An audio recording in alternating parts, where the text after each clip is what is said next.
ਹੋ ਜਾਓ। अस्सलाम वालेकुम जी, मैं तुहाडा भरा नवाज जी ते तुसीं वेखदे पए मेरा यूट्यूब चैनल नुमान लैल प्रिया। सुनाओ की हाल चाल है मेरे वीरां दे। उम्मीद करदा सब ठीक ठाक हो गए। ते अज दा व्लॉग करदे आं स्टार्ट। अज तरीक हो गई जी 31 अगस्त, रोज़ ऐतवार।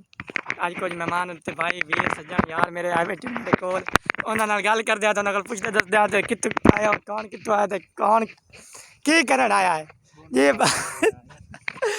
यार मैं पहले आपकी बारे नवील भाई पुराना आया जड़ा च मिलन आके भाई बोलो सर मिनटा गल नहीं करते की बोलना दसो कुछ दस दो आज मैं तो मोटा आया इत्थे ओनू दे कैमरा हुण और मामू मैं क्या बता दो ਅਸੀਂ ਆਇਆ ਨਬੀਰ ਕੋ ਚੌਲ ਖਾਣ आ भाई ਬਾਕੀ ਗੱਲ ਤੂੰ ਦੱਸ बाकी नवील गल कर भाई आगे ਲੈ भाई ਲਓ पूरा ਦੱਸੋ दस दो ਦੱਸੋ ਕੀ ਕਰਨਾ ਹੈ।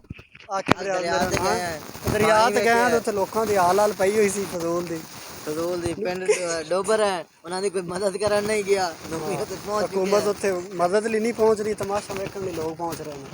नवील भाई ਬਾਕੀ ਡਿਟੇਲ ਸਾਨੂੰ ਨਬੀਰ ਭਾਈ ਦੱਸ ਪਤਾ ਵੀ ਹੈ ਉਹਨਾਂ ਨੂੰ ਵੀ ਕਰਨਾ ਹੁਣ ਆ ਕੇ ਉਹਨਾਂ ਨੂੰ ਚੇਤਾ ਆ ਤਾਂ ਮਿੱਟੀ ਸੱਟਣੀ ਆ ਕਰਨਾ ਹੈ। ਹਾਂ ਇਧਰੋਂ अच्छे हो गए भाई दूसरा की होना है हुकूमत को नहीं कीता अगर 10 मौलवी सुनिए गल मौलवी दी अगर 10-12 दिन तो साडे नाल मसला हो रहा है अभी तक हुकूमत को नहीं कीता। हुकूमत उन्हां नाल की करे आप दा बंदोबस्त आप करना ने जी भाई नबील साहब तुसी दसो कुछ कहना चाहोगे? ਨਹੀਂ ਹੁਣ ਮੈਂ ਕੁਝ ਨਹੀਂ ना ਕਹਿਣਾ यार यार ਚਾਹੁੰਦਾ दस ਜਿਹੜਾ यार ਕੁਝ ਖੁਦਾ ਮੈਂ ਕਹਿ ਲਿਆ ਹੁਣ ਖੁਦਾ यार